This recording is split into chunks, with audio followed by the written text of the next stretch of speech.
The new Hyundai Creta takes on the segment benchmark, the Renault Duster.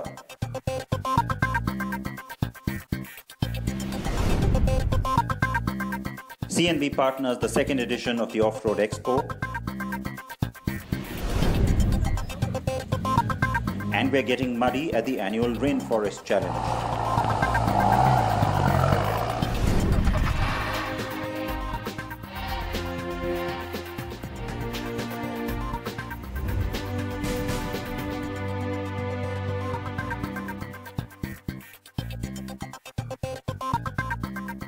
Hi everyone, there is plenty coming your way, isn't it? And the Creta versus the Duster, that's a story that, well, I know many of you have been very anxious to know more about.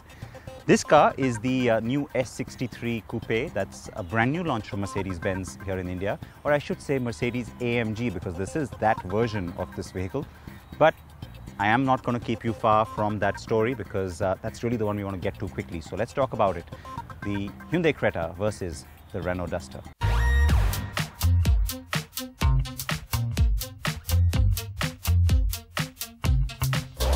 I've got with me the Hyundai Creta, the car that so many of you have been asking so much about. And now you know the prices. We've already done a preview on the show before as well. It is time to bring you all the details on it. Now, Hyundai is calling it the perfect SUV. Is that too much of a stretch? Is it just marketing jargon? Or is there some truth to it? Well, the only way to really figure that out is to put it to the test against its benchmark in the space. And that's always been that car. Yeah, Siddharth, you got to take that perfect SUV tag for the Creta with a pinch of salt, really, because it's got the looks, it's got the features, but does it come together as a package in terms of impressive driving dynamics and performance? And that's what we're going to find out.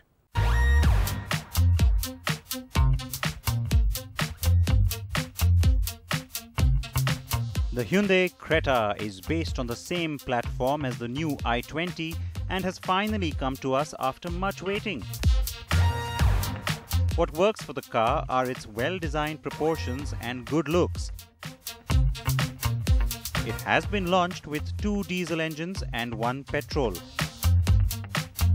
Pricing is premium, sadly, at between 8,59,000 and 11,19,000 rupees for the petrol and 9,46,000 to 13,60,000 rupees for the diesel variants. Now, the Duster has always been sort of weird looking, and that's what I've always liked about it. There are enough of them on the road now, so really there's no question about its looks. It's been accepted in India for sure. The Creta is the beauty pageant winner. Again, no doubt about that too. Just look at it. The 2 cars next to each other, plain Jane and, I don't know, Miss USA or Miss Korea actually. And, you know, the weird thing, which I just can't seem to figure out, internationally, most car makers, including Hyundai, are obsessed with daytime running lights. Most cars seem to have them across all segments. Here, you do have these nice LEDs, which look pretty sharp. We came through some tunnels and I got to see some of them in my rear view. They look really nice. But it's just a parking light. I can't understand why, because it could have been a nice differentiator in this space, especially because the other car that fits around the same sort of price band also has that same quirk. That, of course, is the Mahindra XUV 500. And it's the other car that the Creta does need to take on in some senses, but it is still the better looking one, even in that comparison. Yes, it's very pretty. The styling is Hyundai's Fluidic Sculpture 2.0 design language, which is accentuated by the headlamps, front grille, the rising waistline and the tail lights. The Duster looks chunkier and wider and is bigger anyway. The Duster with Bala and Me is the 4-wheel drive with a 108 bhp 1.5-litre DCI engine, and it has a 6-speed manual gearbox. Now the Duster also has 2 diesels and 1 petrol. It has all-wheel drive but no automatic yet.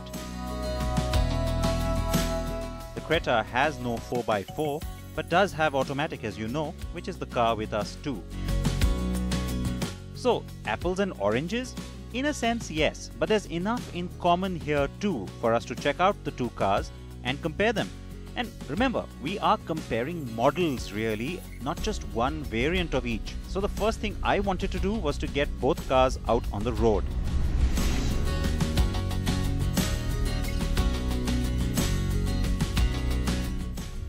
Both cars come across as well engineered and modern.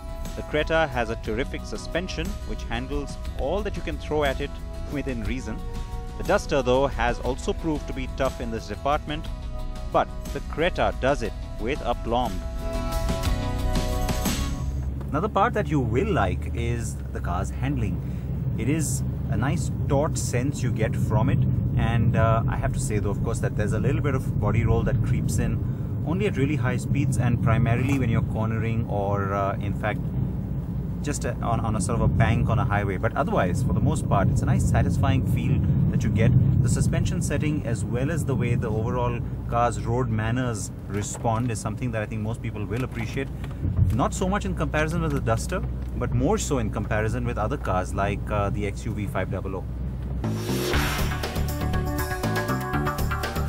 Only the top-end Creta has ESC or electronic stability control, and on the Duster 2 it's only standard on the all-wheel drive variants. The Creta is hit by the lack of a precise steering, which has no feedback and has too much play in it. The Duster though has no such troubles for a car of this size. Well, the weather has been such that we've certainly had our fair share of different kinds of surfaces, wet, dry, and then of course a fair amount of water to go through. So in a sense, a nice way to be able to test both these cars. Now, I have to say that it was almost something I expected going into it, and so I'm not surprised to tell you that the Duster certainly handles better. It's a lot surer of itself, and it gives you a tremendously satisfying drive feel overall. But the part that has surprised me is the ride quality, because on that front, the Creta, not just the fact that it's a slightly quieter car, but even the fact that it feels a lot better. The suspension setup on that car is a lot more comfort oriented. It swallows potholes a lot better. And so if you want that typical belligerent SUV feel, you get that on the Duster. But really, I think most buyers would like the more comfortable ride feel that you do get on the Creta. So the Creta lacks a good steering but wins on ride quality. What about performance? The Creta's 1.6-litre engine itself is reasonably peppy and powerful, and more so on the manual, but not all that exciting on the auto. Now the 1.6 diesel automatic on the Creta has really been tuned for city driving. Doesn't mind ambling around in traffic, does it without a fuss, but as you push the pedal down, the turbo lag really kills it. It takes its own sweet time to kick in, and when it does kick in, there's a loud growl like that from the engine, almost telling you, hey, hang in there, we're almost there. The Duster has 2 iterations of its diesel engine, and we've got the most powerful one, of course. As I said, it's the all-wheel drive option. Renault is said to be working on offering an automatic gearbox option by the year end, but that hasn't been confirmed by the company. Now the 1.5-litre DCI engine on the Duster is clearly the more fun engine to drive. It's nice and torquey with minimal turbo lag, so you can really let it out on the highway and have some fun. Although at lower speeds it does get a little noisy inside the cabin, so the NVH levels aren't as impressive as the Creta. But with minimal turbo lag, which is something that the Creta really suffers from, the Duster engine is the real more fun car to drive. The Creta does indeed have a significantly quieter cabin, with wind noise and road noise much lower than the Dusters. Hyundai hasn't let us have a stab at the 1.4 CRDI Creta, so we can't really tell you how it compares to the 85 PS Duster. But going by the like engines we know from the Verna, the Duster is likely to stay ahead here too. The advantages of the Creta also lie in its cabin layout and fit, but it lacks the roominess of the Duster.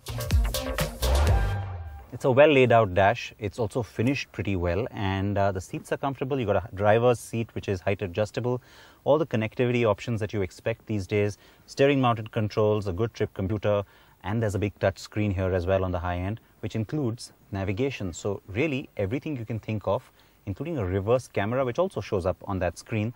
So from that perspective, and also ergonomically, it's a great cabin. It's also very quiet by comparison. Even though the engine clatter on the diesel is pretty high, overall I have to say that when you're going on the road on high speeds, especially on the highway, overall compared to the Duster especially, you'll find that this is a more comfortable cabin.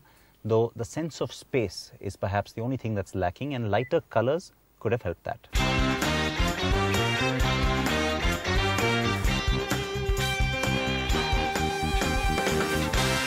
Now you do sit fairly low in the rear seat of the Creta, so that means there's more than sufficient headroom available than what you saw on the Duster. Also fair amount of leg room, and shoulder room is also pretty good, so sitting 3 adults in the rear seat won't be too much of a problem.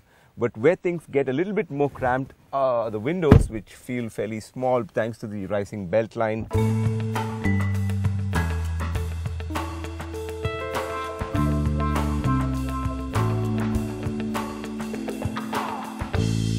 It's a lot more basic here. The layout is functional, it's also well finished, but that's about it. Even though feature-wise the two cars aren't too dissimilar, it was the Duster that first brought the touchscreen and the navigation into this space, but the rest of it is, like I said, basic. It just does the job.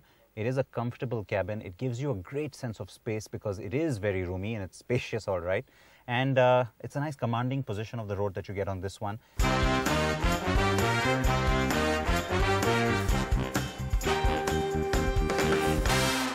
And also a couple of things that the Duster doesn't have and makes a lot of difference for people sitting here are the rear AC vents, what you get on the Creta, and the seats here are a little more upright, while the Creta has more reclining seats, so slightly more comfortable on long journeys.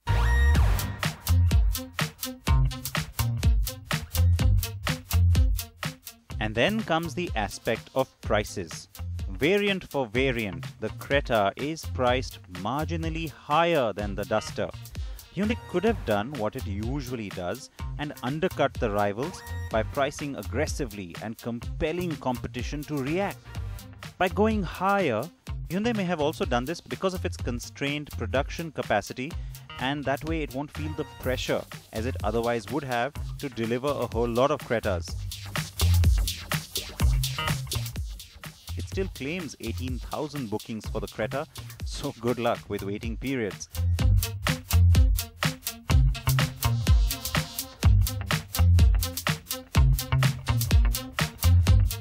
But the higher prices mean that Renault, Nissan with its Terrano, and even the Ford EcoSport or the Mahindra SUVs will all be breathing a sigh of relief. So what's the bottom line, you ask? The Duster stays the segment benchmark and takes this face-off. Not by a huge margin, of course, and on many aspects the Creta is ahead. For many buyers, the Creta will seem more appealing, and rightly so. But in this competition, I am choosing the car that better represents this segment in terms of performance, attribute, and very importantly, aspiration. And therefore for me, albeit with a slim margin, the Duster, the Renault Duster, is our winner. So the Renault Duster remains the segment benchmark, but it doesn't take away too much from the Creta, and I can tell you, we'll probably see more Cretas on the road than we will see Dusters in the long term. On that note, let's slip into a short break. We have our sector snapshot with GM finally making an announcement on those two new cars, and its global CEO, Mary Barra, was also in town to make that announcement. Take a look at that, take a break, and join me after.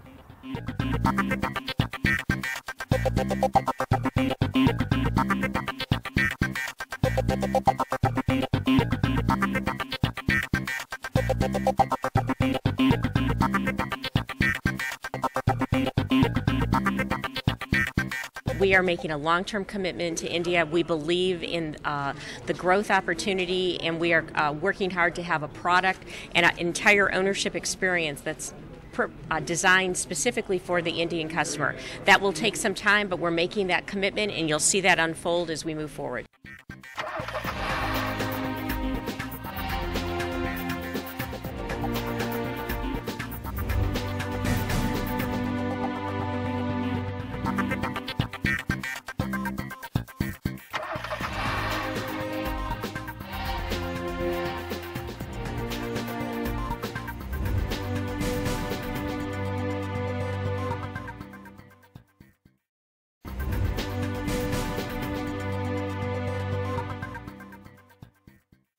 Welcome back to CNV. It is beautiful, isn't it, during the monsoon? You get great weather, you have those nice, beautiful dark grey clouds as well, and the monsoon's especially generous in Goa every year.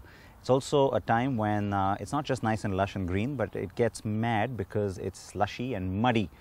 Perfect setting then for SUVs. The Off Road Expo, it's the second edition. We partnered the last one in Pune as well, and CNB was back at the Goa edition of the Off Road Expo. And why not also talk about the Rainforest Challenge? Again, perfect setting for that too. So take a look at both those events.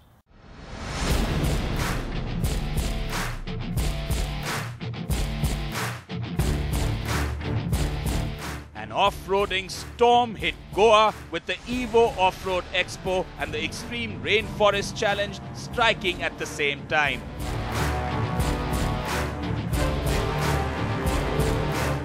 So it was double the fun for SUV lovers as they got to witness and participate in some intense off-roading action.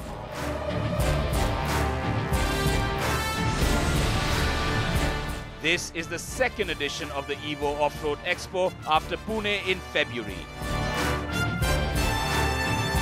And clearly Goa offered the perfect setting with a huge local off-road community participating. CNB once again partnered the event, which had manufacturers like Mercedes-Benz, Tata Motors, M&M showcasing their SUVs. Even the new Thar CRDE was on display and drew quite some interest. But the real fun was on the track where the SUVs were out having fun.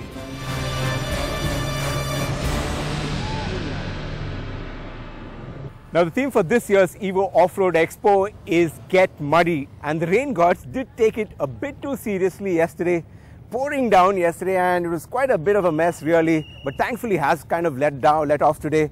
The tracks are all ready. This is the Tata Safari zone, and as you can see, the Tata Safari Storm behind me is trying to get out of that mud, so lots and lots of fun on offer here. Slightly more challenging was the off-road section built for the Mahindra vehicles, with some deep pits and steep inclines. A little bit more challenging track here. You can see the two cylindrical pipes that the tar is trying to cross. Might look simple to you, but I can tell you it's quite tricky as you got to keep that tar in straight lines. And as you can see, he's done it with a fair amount of ease. But it wasn't pure SUV action. The Polaris ATVs too had their fun in the mud and also showcased their capability.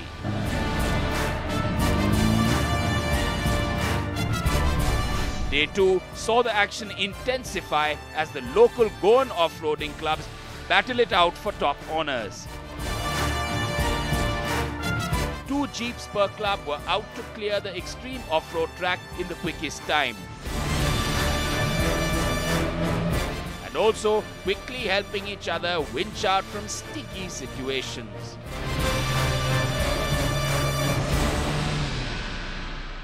We want people, regular enthusiasts, okay? They don't have to be off-roaders, they don't have to be experienced in 4x4s, to come and experience what off-roading is all about. So you come here with your friends, with your family, okay, you know off-roading, but what about your friends' family? Nobody knows, right? They come, they sit in a Thar, they sit in a Safari, they sit in a Polaris ATV, and they get to experience what off-roading is. And then they get that, no, it goes into the veins, it goes into their blood.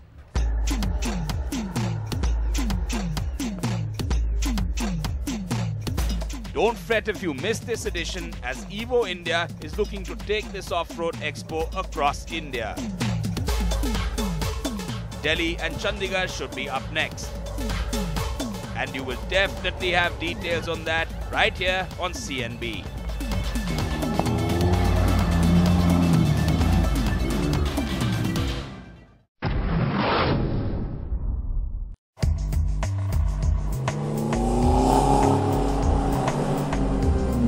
Not very far away from the Off-Road Expo venue was a highly extreme level of off-roading on display at the Rainforest Challenge. This second edition was designed to be tougher than last year, and the participants didn't mind one bit.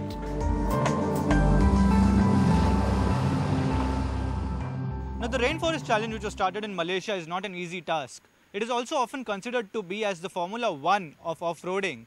To win this, the participants have to go through this off-roading track, get stuck in the jungle, and also go to the terrains with lot of adventures and lot of fun. Now remember, these are not the regular OEM stock cars. These cars have been fitted with new 4x4 kits, modified in a way appropriate for the Rainforest Challenge. The first 2 days of the event were open for the public and they got to witness the intense off-roading thrills and spills. 22 participants battled it out in their SUVs, which included Thars, Gypsies, 4 Skurkas, a couple of Land Rover Defenders, and for the first time, heavily modified Polaris ATVs were also part of the action.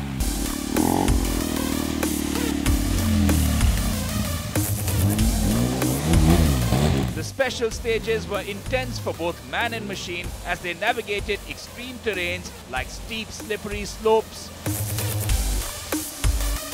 getting out of slush and mud, and even keeping it steady and straight on huge pipes. With the off-roading culture across the country getting popular, expect city editions of the Rainforest Challenge to be launched very soon.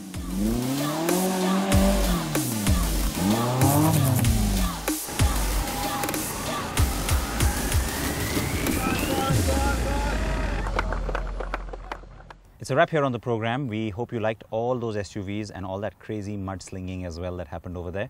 Do react to the show, and you've wondered why I've showed you this car. We've talked about its launch in our sector snapshot, but nothing else. Well, don't worry, we will have details on this vehicle for you on the program next week.